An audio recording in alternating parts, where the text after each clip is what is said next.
మధ్యప్రదేశ్లోని శివపూర్ జిల్లాలో ఒక దారుణమైన ఆచారం ఉంది, దడిచ ప్రథ.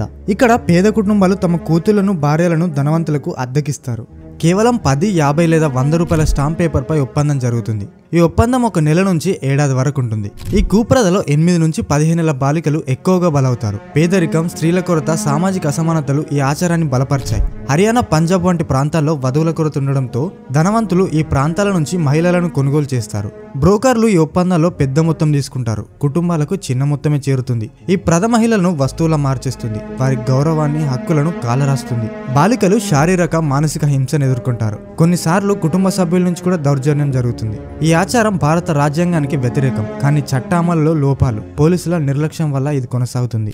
సమాజంలో అవగాహన లేకపోవడం, చట్టాల గురించి తెలియకపోవడం ఈ సమస్యను మరింత తీవ్రతరం చేస్తున్నాయి. మనం ఈ అన్యాయాన్ని ఎదిరించాలి. మహిళల హక్కులను కాపాడేందుకు అవగాహన కార్యక్రమాలు, కఠిన చట్టాల అమలు అవసరం. ఈ కూప్రథను అంతం చేయడానికి మనం అంతా కలిసి పనిచేయాలి. ఈ సమస్య గురించి మీ స్నేహితులతో చర్చించండి, అవగాహన పెంచండి, మార్పు తీసుకొద్దాం.